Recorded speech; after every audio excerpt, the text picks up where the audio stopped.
Hello दोस्तों, स्वागत है आपका विद्या स्मार्ट कोचिंग क्लासेस में। दोस्तों, आज की इस वीडियो में हम लोग बात करने वाले हैं 30 जनवरी के प्रीवियस ईयर के हिंदी के पैराग्राफ के बारे में। दोस्तों, आपको पता है हिंदी में 2 पैराग्राफ आते हैं और दोनों से मिला करके टोटल 15 नंबर के प्रश्न होते हैं और 15 नंबर के प्रश्न पेडागोजी से होते हैं। तो यहाँ पे आज जो है हम लोग 30 जनवरी के आए हुए प्रश्नों को जो पैराग्राफ हैं उसको सॉल्व करेंगे और बहुत अच्छे तरीके से इसको सॉल्व करेंगे। आप लोग दोस्तों क्या करते हैं, लगता है कि हिंदी बहुत आसान है, लेकिन उसमें जो शब्द पूछे जाते हैं इतने अर्थों के साथ पूछे जाते हैं कि अगर आप उनके अर्थों को नहीं समझेंगे तो आप जो है कि पैराग्राफ को पढ़ करके सीधे जो शब्द लिखा रहेगा उसको देख करके आप आंसर दे देंगे, तो यहाँ से जो है कि गलती हो जाता है। तो चलिए ज़्यादा देर न करते हुए वीडियो को स्टार्ट करते हैं। उसके पहले बता दें, आप ईवीएस का क्लास देखना चाहते हैं तो डिस्क्रिप्शन बॉक्स में लिंक मिल जाएगा, वहाँ से जाकर के आप ईवीएस की और सीडीपी की क्लासेस ज्वाइन कर सकते हैं। तो चलिए दोस्तों, यहाँ पे हम लोग हिंदी का 30 जनवरी के जो पैराग्राफ आए थे उसको यहाँ पे सॉल्व करते हैं, ठीक है। अगर दोस्तों आप नए हैं तो चैनल को एक बार सब्सक्राइब कर दीजिएगा और वीडियो को लाइक कर दीजिएगा, अपने दोस्तों में भी इस वीडियो को शेयर कर दीजिए। चलिए हम लोग यहाँ पे स्टार्ट करते हैं और देखते हैं ये पैराग्राफ में क्या कह रहा है। देखिए, निम्नलिखित गद्यांश को पढ़कर पूछे गए प्रश्नों को के सही उपयुक्त उत्तर वाले विकल्प को चुन करके आंसर देना है। सबसे पहले दोस्तों पैराग्राफ को पढ़ेंगे। पैराग्राफ बहुत ही सुंदर है, देखेंगे इसको। जंगल काटकर मैंने गाँव खड़े किए, कस्बे और नगर बनाए, मैं भूमि के साथ बिकता रहा, फिर धीरे धीरे मैंने महानगर बनाए, जिनमें कारखानों मीलों का दैत्य शोर और धुआं उगलने लगा। मैं उनकी चिमनियों की छाया में रात दिन पसीना बहाता रहा। क्या बहाता रहा? रात दिन पसीना बहाता रहा। बैलगाड़ी से रथ बने। बैलगाड़ी से क्या बने? रथ बने। हमने भाप से चलने वाले इंजन गढ़ लिए, इंजन जो जमीन पर दौड़ते थे, पानी पर तैरते थे। बैलगाड़ी रेल बनी और नाव जहाज। रेल पानी में आग लगा, घंटों में सैकड़ों मीलें दौड़ने लगी। जहाज आसमान चूमती लहरों पर तूफानों में नाचने लगे, पर मैं वहीं का वहीं रह गया, वहीं का वहीं मजदूर। देखिए, इसमें दोस्तों बात की गई एक मजदूर के बारे में। एक मजदूर बता रहा है कि घरों को बनाने के लिए, चाहे कस्बों को बनाने के लिए जंगल काट दिए गए। क्या काट दिए गए? जंगल काट दिए गए। फिर उससे कस्बे और महानगर बनाए गए और भूमि के साथ बिकता रहा। फिर धीरे धीरे मैंने महानगर बनाए। फिर धीरे धीरे गाँव से, कस्बों से क्या बन गए? महानगर बन गए, जिसमें कारखानों मीलों का दैत्य शोर और धुआं उगलने लगा। देखिए, मीलों का, कारखाने का दोस्तों, जो मील और कारखाने से वहाँ जो है कि भयानक क्या शोर मचने लगा, ध्वनियाँ भयानक भयानक निकलने लगी। उनकी चिमनियों की छाया में रात दिन पसीना बहाता रहा। पसीना बहाना का अर्थ होता है दोस्तों कठिन परिश्रम करना, ठीक है। तो यहाँ पसीना बहाने से अर्थ हो जाएगा कठिन परिश्रम करना। बैलगाड़ी से रथ बने, हमने भाप से चलने वाले इंजन गढ़ लिए। अब देखिए, मनुष्य क्या किया? पहले बैलगाड़ी बनाया, फिर और जो कि उसकी सोच बढ़ती गई, समय के साथ साथ उसका ज्ञान और बढ़ता गया और मनुष्य ने क्या बना दिए? भाप के इंजन बना दिए। और भाप के इंजन से फिर उन्होंने क्या कर दिया? जमीन पर दौड़ने वाली गाड़ी बना दी, पानी पर तैरने वाले जहाज बना दिया। बैलगाड़ी से रेल बन गई और नाव, जहाज, रेल, पानी में आग लगा और घंटे। जब इस तरह का जो एक नया आविष्कार हो गया तो कम समय में दोस्तों ज़्यादा से ज़्यादा दूरी तय करने लगा मनुष्य। इसके बारे में जो पूरा दिया गया है, फिर ये बताया गया कि मैं वहीं का वहीं रह गया, मैं वहीं का वहीं मजदूर। यानी इसमें मजदूर की बात की गई है कि मजदूर जहाँ का था दोस्तों वहीं रह गया। अब जो इस पैराग्राफ को देखेंगे, पैराग्राफ में देखेंगे कौन सा प्रश्न पूछ रहा है, क्या है? मीलों का दैत्य शोर डाट डाट डाट में रेखांकित पदों का आशय है। मीलों का दैत्य शोर से देखेंगे दोस्तों तो यहाँ कह रहा है मीलों का दैत्य शोर, जिसमें कारखानों के मीलों का दैत्य शोर और धुआं उगलने लगा। दैत्य में दोस्तों क्या होता है? भयानक, भयानक, ठीक, या राक्षस या कुछ इस तरह के जो भयानक शब्द का इस्तेमाल किया गया है वो दैत्य के लिए इस्तेमाल किया गया है। तो ये अर्थों संबंधित, इसके अर्थ से रिलेटेड जो प्रश्न में रहता है उसी को हम लोग सही मारते हैं, क्योंकि यहाँ पे देखेंगे, जब ऑप्शन देखेंगे तो लगेगा कि सभी सही है। जैसे मीलों से निकलने वाली धीमी ध्वनि, तो देखिए दोस्तों, मीलों से निकलने वाली धीमी ध्वनि को आप दैत्य नहीं कर सकते, ठीक है। मीलों से निकलने वाली दैत्यकार ध्वनि, देखिए दैत्यकार ध्वनि आप देखेंगे यहाँ पे क्या दैत्य ध्वनि लिखा है तो आप क्या मार देंगे? सीधा मार के क्या निकल जाएंगे, लेकिन यहाँ पे आंसर आपका गलत हो जाएगा। मीलों से निकलने वाली दैत्यों की ध्वनि, तो दैत्यों की ध्वनि नहीं होती है दोस्तों, जो कल और कारखानों से जो भयानक ध्वनि निकलती है उसी भयानक ध्वनि को यहाँ पे संज्ञा दी गई है। किसकी? दैत्य की, ठीक है। क्योंकि दैत्य भी होते हैं दोस्तों क्या? राक्षस। ये क्या होते हैं? घातक होते हैं, भयानक होते हैं, तो उसी प्रकार यहाँ जो है जो ज़्यादा से ज़्यादा भयानक जो ध्वनि निकलती है कारखानों से, उसी को क्या है इन्होंने दैत्य का यहाँ पे नाम दिया। तो यहाँ पे जो आप देखेंगे तो इसका आंसर क्या हो जाएगा, भयानक ध्वनि। ठीक, क्या हो जाएगी इसकी भयानक ध्वनि। तो ये जो है कि आंसर इसका बी वाला आंसर यहाँ पे सही हो जाएगा। ठीक है, तो इसी तरह जो है कि शब्दों में जो अर्थ होता है उसको देख करके सॉल्व करने का प्रयास करेंगे, न कि पैराग्राफ के शब्दों को। उसके अर्थ को जब आप समझ जाएंगे और वो पॉजिटिव अर्थ जब देगा तब हम लोग उसी आंसर को सही मारेंगे। और जो है कि आगे जब आप पैराग्राफ को सॉल्व करेंगे तो आपको खुद क्लियर हो जाएगा। अब देखिए, रात दिन पसीना बहाना वाक्य से क्या तात्पर्य है। गर्मी के कारण पसीना बहाना, ये तो भाई गर्मी के कारण पसीना बहता है, लेकिन कोई इसका अर्थ समझ में नहीं आ रहा पैराग्राफ से। फिर उसके बाद अथक परिश्रम करना, क्या करना, अथक परिश्रम करना, रात दिन पसीना आना। देखिए, रात दिन पसीना आना ये भी जो है कि दोस्तों इसका कुछ अर्थ नहीं है। फिर धनार्जन है तो सारा दिन पसीना बहाना है, तो यहाँ धन के लिए भी बात नहीं किया गया है, यहाँ अथक परिश्रम करना सिखाया गया है दोस्तों। यहाँ पे जो होगा रात दिन पसीना बहाना का अथक परिश्रम करना। जैसे आप सीटेट निकालने के लिए, जैसे मान लीजिए आपका नाम रमेश है, रमेश सीटेट पास करने के लिए रात दिन पसीना बहा रहा है, तो उसका मतलब होगा कि वो अथक परिश्रम कर रहा है। आप भी क्या कर रहे हैं दोस्तों, डेली पढ़ते हैं, डेली हिंदी की क्लासेस लेते हैं, सीडीपी की क्लासेस लेते हैं, ईवीएस की क्लासेस लेते हैं, यानी आप भी क्या कर रहे हैं, रात दिन अथक परिश्रम कर रहे हैं, यानी रात दिन पसीना बहा रहे हैं सीटेट पास करने के लिए। तो यहाँ जो इसका सटीक आंसर जो हो जाएगा अथक प्रयास करना या परिश्रम करना। ठीक है, अब आगे चलते हैं और अगला जो है कि प्रश्न इसी पैराग्राफ से रहेगा दोस्तों, और इसी पैराग्राफ से इसी तरह के जो कि प्रश्न आपके एग्जाम में भी आते हैं। बैलगाड़ी से रथ बने, भाप से चलने वाले इंजन गढ़ लिए का भाव क्या है। अब देखिए, पहले कि मनुष्य क्या बनाया था, बैलगाड़ी बनाया था, फिर बैलगाड़ी से जब उसकी क्या हुई, सोच बदली, और उस सोचों से अपने कहीं आगे जा कर के मनुष्य ने सोचा, और जैसे जैसे बदलाव हुआ मनुष्य भी क्या नई नई खोज करते गया। तो इससे क्या होगा, इसमें कौन सा है जो है कि सही इसमें ऑप्शन होगा, उसी को देखेंगे। तो बैलगाड़ी से रथ बने, भाप चलने वाले इंजन गढ़ लिए का भाव क्या है। मनुष्य को बैलगाड़ी से रथ बनाना आ गया, ये आशा नहीं है दोस्तों। भाप वाले इंजन का आविष्कार कर लिया है, देखने में तो सब सही लगेगा, लेकिन जो अर्थों को बताएगा वही को हम लोग सही करेंगे। बैलगाड़ी से रथ बनाना सरल कार्य था, गलत। मनुष्य ने विकास की राह पकड़ ली। ठीक है, और आज भी आप देख सकते हैं दोस्तों, मनुष्य आज कहाँ से कहाँ तक जा रहा है। मनुष्य जो है कि एक जिज्ञासु प्राणी है, ये जितना ही आगे सोचता जाता है और इसकी आगे सोच बढ़ती जाती है। जिस प्रकार पहिया का आविष्कार हुआ, पहिए से बैलगाड़ी बनी, बैलगाड़ी से भाप का इंजन बना, भाप के इंजन से दोस्तों रेल बनी, रेल के बाद दोस्तों जहाजें बनी, आज जो है कि अंतरिक्ष यान क्या क्या जो है कि मनुष्य बना चुका है। तो मनुष्य जो है ये विकास की राह पकड़ लिया था, इसीलिए जो है कि अलग अलग चीज़ें मनुष्य ने बनाया। ये जो कि पूरा अगर पैराग्राफ के अर्थों को समझेंगे तो यही इसका अर्थ होने वाला। गद्यांश में किसकी बात की गई है दोस्तों, तो जैसा कि मैं पहले ही गद्यांश को पढ़ा हूँ तो बता दिया हूँ कि इसमें जो है इधर किसकी बात की गई है, वहीं का वहीं रह गया क्या, मजदूर। तो इसमें जो है बात की गई है दोस्तों मजदूर की बात की गई है कि पूरा जमाना बदल गया, गाँव से कस्बे बन गए, कस्बों से क्या महानगर बन गए, फिर गाड़ी बनी, बैलगाड़ी बनी, लेकिन मनुष्य का मजदूर कहाँ का कहाँ रह गया, मजदूर वहीं का वहीं रह गया। यानी इस पूरे गद्यांश में मजदूर की बात की गई है दोस्तों, एक मजदूर की व्यथा की बात की गई है, मजदूर के मजबूरी की बात की गई है। तो यहाँ जो है कि आंसर इसका मजदूर सही हो जाएगा। अब आगे चलते हैं। अब देखिए दोस्तों, जो आपके पैराग्राफ आते हैं, पैराग्राफ से ही प्रश्न पूछे जाते हैं और पैराग्राफ से ही व्याकरण पूछ लिया जाता है आपसे। उसी इसमें से शब्दों को उठा करके आपसे पूछ देगा कि इसका क्या बताइए, समास बताइए, या पूछ देगा इसमें कौन सी संधि है। तो आपको थोड़ा मोड़ा देखिए, नॉर्मली अगर आप संधि वगैरह समास वगैरह आप जानते हैं तो इसके प्रश्नों को सॉल्व कर जाएंगे, क्योंकि ज़्यादा कुछ होता नहीं है, बस पैराग्राफ के आप अर्थों को समझ जाएंगे। उसके बाद ये जो ग्रामर के पोर्शन होते हैं बहुत ही सिंपल आते हैं, तो आप आसानी से कर जाएंगे। बस आपको जो फंसाने का कार्य करता है, आपको उलझाने का जो कार्य करता हो, वो पैराग्राफ के प्रश्न करते हैं, क्योंकि आप उसके अर्थों को निचोड़ करके जब तक आप सही नहीं करेंगे तब तक सही नहीं होने वाला। आप देखेंगे शब्दों को, हाँ दैत्य लिखा था, दैत्य मार के निकल जाएंगे, गलत हो जाएगा। पहले उसके अर्थों को समझिए और उस अर्थों को समझ करके जो कि लगाइए, आपका आंसर सही हो जाएगा। अब देखेंगे धीरे धीरे शब्द युग्म है। अब देखिए धीरे धीरे जो दोस्तों है ये होते हैं पुनरुक्त शब्द। क्या होते हैं, पुनरुक्त शब्द, पुनरुक्त, जो पुनः पुनः जो दोस्तों बार बार प्रयोग होते हैं उसे हम लोग कहते हैं पुनरुक्त शब्द, यानी दो बार प्रयोग हुए हैं ऐसे शब्दों को हम लोग पुनरुक्त शब्द कहते हैं।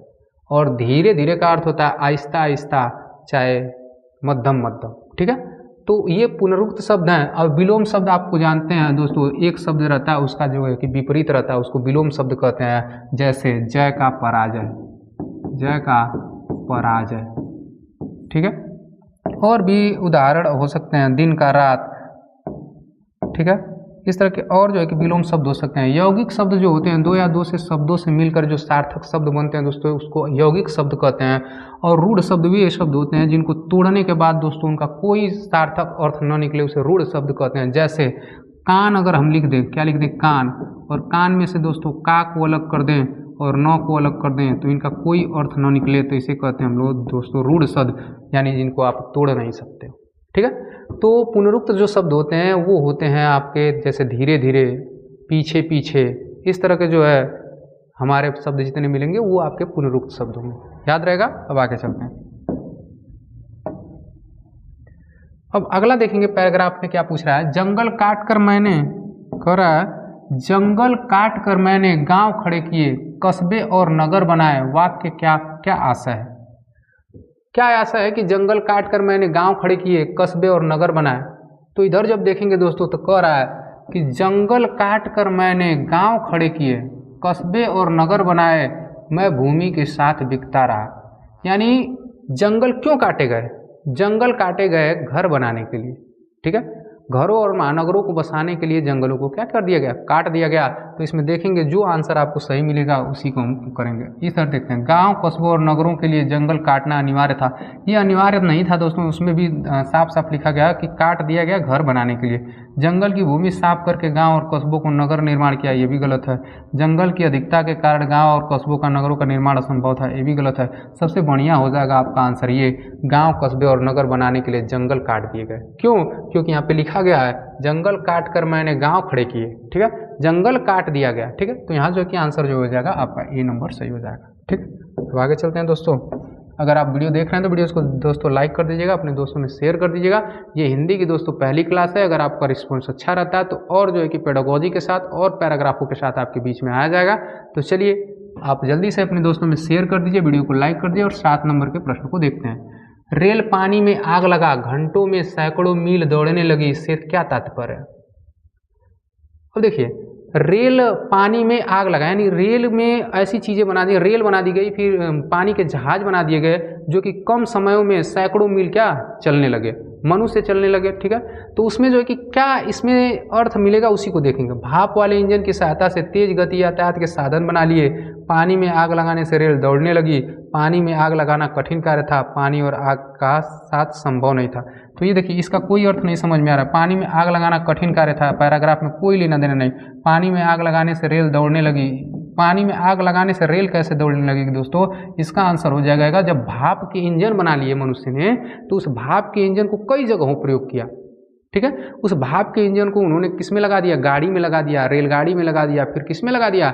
नाव में लगा दिया, और उससे जहाज बना लिया, और उससे सैकड़ों मील जो है कि कम समय में जाने लगा। तो भाप के इंजनों की सहायता से तेज गति के यातायात साधन मनुष्य ने बना लिए। तो आप साफ साफ देख सकते हैं आपके पैराग्राफ से सटीक और पॉजिटिव आंसर मिल रहा है। फिर धीरे धीरे मैंने महानगर बनाए, वाक्य में रेखांकित शब्द कारक है। देखिए यहाँ पे जो कि रेखांकित यहाँ पे रहेगा दोस्तों, यहाँ पे रेखा छूट गया तो इसको यहाँ पे रेखांकित करेंगे। मैंने, ने वाला आ रहा है। ठीक है, तो ने उपसर्ग किस में आता है दोस्तों? सॉरी, ने उपसर्ग नहीं, ने कारक जो होता है दोस्तों, कारक 8 के 8 होते हैं, 8 कारक होते हैं, और 8 कारकों में दोस्तों ने का किस में आता है? तो कर्ता ने, कर्म को, तो कर्ता ने।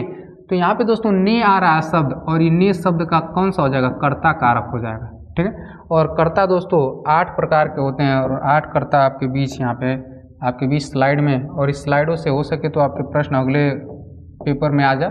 तो कर्ता का जो होता है दोस्तों, कारक चिन्ह ने होता है। किसी भी शब्दों में ने का जब अर्थ प्रकट होता है तो वहाँ कर्ता कारक होता है। और कर्म के लिए दोस्तों को कारक चिन्ह का प्रयोग करते हैं, और करण से दोस्तों से के द्वारा जब कोई कारण होता है, जैसे आँख से अंधा, तो वहाँ से जो लगा है यानी वहाँ कुछ कारण है, तो वहाँ जो होता है करण जो है कि आपका कारक हो जाता है। संप्रदान का होगा दोस्तों के लिए, किसके लिए? के लिए। जैसे अगर बकरा जो है कि बलि के लिए लाते हैं तो बलि के लिए बकरा जो होता है दोस्तों, उसके लिए के लिए जो शब्द इस्तेमाल करते हैं वहाँ जो है कि संप्रदान कारक होता है। ठीक है, और ये सभी जो होते हैं लगभग इनमें से कर्ता को छोड़ करके इसमें सभी जो होते हैं दोस्तों तत्पुरुष समास में प्रयोग किए जाते हैं, और जो है कि संबोधन को छोड़ करके। अपदान जो होता है दोस्तों से अलगाव के दिशा में, क्या अलगाव की दिशा में दोस्तों हम लोग से का इस्तेमाल करते हैं। जैसे पेड़ से पत्ते गिरते हैं, ठीक है, तब पेड़ से पत्ते जो अलग हो रहे हैं दोस्तों, वहाँ पे जो होगा वहाँ अपादान कारक होता है। दो वस्तुएं अलग अलग होती हैं। जैसे गृह को त्याग, यानी घर से त्याग करना, यानी घर से बाहर जाना, ठीक है। तो ये जो होता है अपादान कारक, वहाँ पे लोप होता है, चिन्ह होता है। और संबंध में दोस्तों जैसे का, के, रा, रे, री, ना, ने, नी आता है, तो वहाँ क्या होता है, संबंध कारक होता है। जैसे राजा का पुत्र, ठीक है, तो राजा का पुत्र से क्या संबंध है, तो वहाँ पे होता है संबंध कारक। और ये तत्पुरुष समास के उदाहरण होते हैं। अधिकरण होता है दोस्तों में पर, जहाँ में और पर का लोप होता है वहाँ पे क्या अधिकरण, तत्पुरुष समास भी होता है, और वहाँ कारक भी क्या होता है, अधिकरण होता है, ठीक है। और संबोधन के लिए दोस्तों अगर किसी को दूर से बुलाना हो तो वहाँ पे हम लोग हे, ओ, अरे, इस तरह के जो आश्चर्यजनक बोधक चीज़ों का इस्तेमाल करते हैं, उसी को संबोधन कारक कहते हैं, ठीक है। जैसे अरे, और दूर से जो है कि बोलने के लिए, दूर के किसी को बुलाने के लिए हम लोग इस संबोधन चिन्हों का क्या करते हैं, प्रयोग करते हैं। तो इसी प्रकार आप देख सकते हैं 8 कारक होते हैं। 8 कारक को आप नोट कर सकते हैं, नहीं तो आपको पता भी होगा। अब देखते हैं, अब ये जो है दोस्तों अब दूसरा पैराग्राफ आ गया, क्या दूसरा पैराग्राफ। और ये दूसरा पैराग्राफ को देखेंगे, एक बार फिर पैराग्राफ को ध्यान से पढ़ेंगे, उसके बाद जो है कि प्रश्नों पे चलेंगे। एक समय था जब प्रकृति ने मनुष्य को अपनी मुट्ठी में बंद कर दिया था। देखो, एक समय था जब प्रकृति ने क्या किया था, मनुष्य को अपनी मुट्ठी में बंद कर लिया था। सभ्यता के विकास के साथ ही प्रकृति मनुष्य का दासी बन गई। अब देखिए, जैसे जैसे सभ्यता का विकास हुआ, साथ ही प्रकृति अब मनुष्य की क्या बन गई, दासी बन गई, ठीक है। अब जैसे जैसे सभ्यता का विकास हुआ है, पहले क्या था, प्रकृति को हम लोग कंट्रोल में थे प्रकृति के, लेकिन जैसे जैसे मानव ने प्रकृति के रहस्य को जान लिया, तो प्रकृति अब किसकी दासी बन गई, मनुष्य की दासी बन गई, यही कह रहा है। अब ऊंचे ऊंचे भवनों में रहने वाले मानव ने अपने ऐशो आराम के लिए अनगिनत साधन जुटा लिए। अनगिनत का मतलब होता है दोस्तों जिसे गिना ना जा सके। अनेक साधन मनुष्य ने जुटा लिए। क्या जल, क्या थल, क्या अंबर, सभी मनुष्य के अधीन है। अब कोई ऐसा रहस्य नहीं जिसका व्यापक ज्ञान मानव को न हो। तो कोई प्रकृति का ऐसा रहस्य न हो जिसे जो कि मानव को पता न हो। एवरेस्ट के सर्वोच्च शिखर को भी मनुष्यों के समक्ष नतमस्तक होना पड़ा। नतमस्तक क्या होना पड़ा, यानी उसके पर्वत को भी मनुष्यों के आगे क्या करना हुआ दोस्तों, झुकना पड़ा, ठीक है। इसका कारण यह मानव का अदम्य साहस। इसका क्या कारण है, मनुष्य का अदम्य साहस, कभी ना हार मारने वाली प्रवृत्ति। कभी ना हार मारने वाली प्रवृत्ति को दोस्तों हम लोग कहते हैं जुझारू। क्या कहते हैं, जुझारू। जो कभी हार नहीं मानता उसे क्या कहते हैं, जुझारू। जैसे आप चुनाव लड़ रहे हैं, चुनाव में कई बार आपने हार गए, और सभी लोग चुनाव में सुनते होंगे कि ये जुझारू प्रत्याशी, यानी कभी ना हार मानने वाले हैं। भले 1 वोट पाएं चाहे 2 वोट पाएं, लेकिन जुझारू हैं, यानी हमेशा लगे रहते हैं। हार मानने वाले न को जुझारू कहा जाता है, ठीक है। यह जरूरी है कि सफलता पाने के लिए ध्येय तक पहुँचने की तीव्र उत्कंठा, लगन और आत्मविश्वास होना ही चाहिए, पर आवश्यक है साहस, हिम्मत। जहाँ साहस है, विवेक है, समर्थ है, शक्ति है, बुद्धि है, वह सफलता ही वहाँ पसारे खड़ी है, बाएं पसारे खड़ी, यानी वहाँ सफलता। जब अगर आपके अंदर साहस है दोस्तों, अगर धैर्य है, साहस है, तो आप भी सीटेट पास कर जाएंगे। मेहनत करेंगे, सीटेट पास कर जाएंगे। और आपके पास लगन, उत्कंठा और आत्मविश्वास भी होना चाहिए। उसी प्रकार अगर कोई व्यक्ति साहसी है, उसके पास उत्कंठा है, आत्मविश्वास है, तो उसके पास सफलता क्या बाएं फैलाए खड़ी है। संसार में ऐसा कौन सा कार्य है जिसे साहसी पुरुष सफलतापूर्वक नहीं कर सकता। जिस प्रकार दोस्तों कोई भी ऐसा कार्य है जो साहसी पुरुष उसको नहीं कर सकता, उसी प्रकार आप भी ध्येय बना लीजिए, अपने दिमाग में बैठा लीजिए कि मुझे भी सीटेट में 100 से पार नंबर लेके आने हैं, 110, 120, 130। तब जो है कि आप साहस बना के चलेंगे तो आपके भी उतने दोस्तों, आप जरूर उसको सीट वोट को फोड़ कर रख देंगे और अच्छे खासे नंबर लेके आएंगे, ठीक है। तो अब देखते हैं, सारा पैराग्राफ हमने पढ़ लिया। अब इधर देखेंगे, सभ्यता के विकास के साथ ही प्रकृति मनुष्य की दासी बन गई। इस वाक्य से क्या आशा है, देखिए, सभ्यता के विकास के साथ ही प्रकृति मनुष्य की दासी बन गई। इधर देखते हैं, एक समय था जब प्रकृति ने मनुष्य को अपनी मुट्ठी में बंद रखा था। सभ्यता के विकास के साथ साथ प्रकृति मनुष्य की क्या बन गई, दासी बन गई। अब इसका अर्थ देखेंगे, सभ्यता ने प्रकृति को अपनी दासी बना लिया, गलत है। सभ्यता के विकास के साथ साथ मनुष्य ने प्रकृति को अपने नियंत्रण में कर लिया। प्रकृति आरंभ से मनुष्य की दासी थी। गलत। प्रकृति और मनुष्य का अटूट रिश्ता तो है, लेकिन ये जो पैराग्राफ में दोस्तों ये बात नहीं किया गया है। सभ्यता के विकास के साथ साथ मनुष्य ने प्रकृति को अपने नियंत्रण में कर लिया, ये साफ साफ यहाँ लिखा हुआ है। अब देखेंगे, प्रकृति के मनुष्य का दासी बन गई। सभ्यता के विकास के साथ साथ प्रकृति मनुष्य का क्या बन गई? दासी बन गई। तो इसका आंसर यहाँ पे सही हो जाएगा। सभ्यता के विकास के साथ साथ मनुष्य प्रकृति की दासी बन गई। अब इधर देखेंगे, अब कोई ऐसा रहस्य नहीं जिसका व्यापक ज्ञान मानव को न हो, से क्या तात्पर्य है? देखिए, कोई ऐसा रहस्य न छुपा जो मनुष्य जो है कि न जानता हो। प्रकृति के सारे रहस्यों को मनुष्य ने खोज लिया और उसे नए नए तरीके उन्होंने खोज लिए। ठीक है, तो यहाँ देखेंगे, मानव को रहस्य खोजने का शौक था। गलत। मानव की प्रवृत्ति खोजी है, लेकिन दोस्तों इसमें जो है कि कोई अर्थ नहीं निकला। मानव के सम्मुख रहस्य में टिक नहीं सकता, ये भी सही है, लेकिन इसमें बात नहीं की गई है। ये पैराग्राफ में बात किया गया है कि मानव को प्रकृति के रहस्यों का भरपूर ज्ञान है। जैसा कि आप देखेंगे, इधर कहीं लिखा होगा, अब देखें यहाँ दिया है, आपने ऐशो आराम के लिए अनगिनत साधन जुटा लिए, क्या जल, क्या थल, क्या अंबर, सभी मनुष्य के अधीन है। अब कोई ऐसा रहस्य नहीं है जिसका व्यापक ज्ञान मनुष्य को न हो, यानी भरपूर ज्ञान जो है कि मनुष्य ने प्रकृति को ग्रहण कर लिया। तो इसका जो है कि आंसर यहाँ पे सही हो जाएगा। अब आगे चलते हैं और अगला प्रश्न देखते हैं। अब इधर देखें, गद्यांश के आधार पर मानव की प्रवृत्ति है। अब देखिए, गद्यांश के अनुसार मानव की प्रवृत्ति क्या है? हार मानने वाली। तो देखिए, हार मानने वाली नहीं दोस्तों, अदम्य साहस। अब देखिए, आपको लगेगा कि कहीं जो है कि अदम्य लिखा हुआ है, उसी में हम लोग क्या कर देंगे, मार देंगे। देखिए, अदम्य साहस लिखा है, इसका कारण यह, मानव का अदम्य साहस, कभी न हार मानने वाली प्रवृत्ति, यह जरूरी है कि सफलता पाने के लिए ध्येय तक पहुंचने की। तो आपको लगेगा कि अदम्य साहस दिया है, अदम्य साहस को मार दीजिए, आपका क्या हो जाएगा? सही हो जाएगा। लेकिन दोस्तों, अदम्य का अर्थ होता है जुझारू, और इधर देखेंगे जुझारू की बात की गई है, यानी जो कभी ना हार मानने वाला है उसको जुझारू कहते हैं। और इसका अदम्य का यहाँ अर्थों से बात करेंगे तो जुझारू हो जाएगा। गद्यांश के आधार पर मानव की जो प्रवृत्ति है वो जुझारू होती है, कभी ना हार मानने वाला, यानी अलग अलग चीज़ों के बारे में सोचना और प्रकृति के रहस्यों को जान करके नए नए चीज़ें बनाना, ये सारा क्या एक जुझारू व्यक्ति ही कर सकता है, कभी ना हार मानने वाला व्यक्ति ही कर सकता है। तो यहाँ जो है कि अदम्य साहस न होकर के क्या जुझारू हो जाएगा। ठीक है, एक और प्रश्न था इसमें दोस्तों, उसको भी देख लेते हैं। कैसे व्यक्ति सभी कार्य सरलता से प्राप्त कर सकते हैं? आलसी व्यक्ति, बताओ, आलसी व्यक्ति कोई भी कार्य प्राप्त कर पाएगा? आप भी दिन भर क्या करें, सो रहे हैं, सोच रहे हैं कि पढ़े ही नहीं, तो बताइए सीटेट निकलेगा आपसे? नहीं निकलेगा, क्योंकि अदम्य साहस और परिश्रमी होना चाहिए। आपको जुझारू बनना पड़ेगा, तब जाकर के सीटेट आपका निकलेगा। तो साहसी बनिए, जुझारू बनिए। ठीक है, विलासी से भी नहीं होगा, विश्वासी से भी नहीं होगा दोस्तों। क्या बनना पड़ेगा आपको? साहसी बनना पड़ेगा।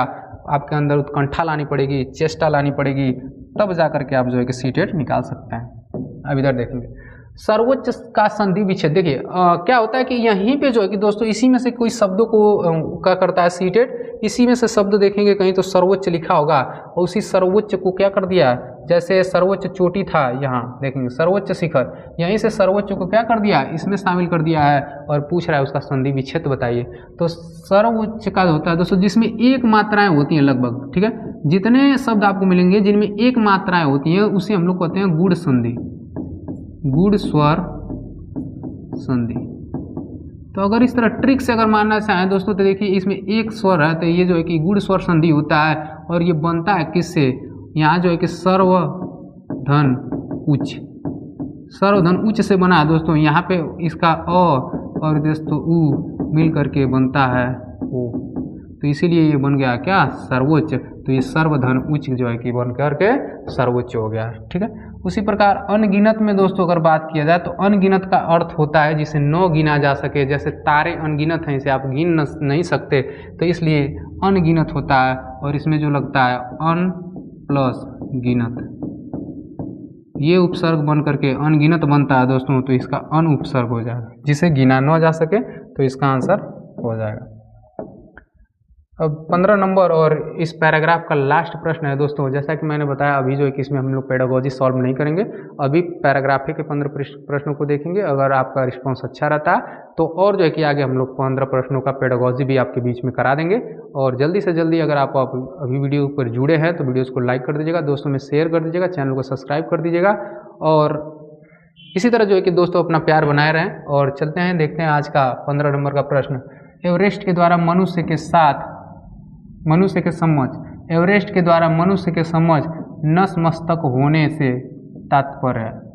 देखिए, पैरों में झुक जाना नहीं, नतमस्तक का होता है दोस्तों आप इतना ऊंचाई पे भी मनुष्य क्या कर दिया, अपने अदम्य साहस से उस एवरेस्ट की ऊंचाई पे भी क्या कर ली, चढ़ाई कर ली।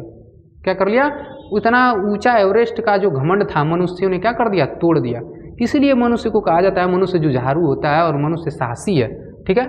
और दूसरों को प्रणाम करना गलत, नतमस्तक का होना दोस्तों एवरेस्ट की चढ़ाई पूर्ण करना, और पूर्ण करके आप अगर किसी लक्ष्य को प्राप्त कर लेते हैं तो आप अपने दोनों पैरों के नीचे घुटने को बल लेट करके आप धरती को या एवरेस्ट को चूम लेते हैं, और वही क्रिया क्या कहलाती है, एवरेस्ट की चढ़ाई को पूर्ण करना।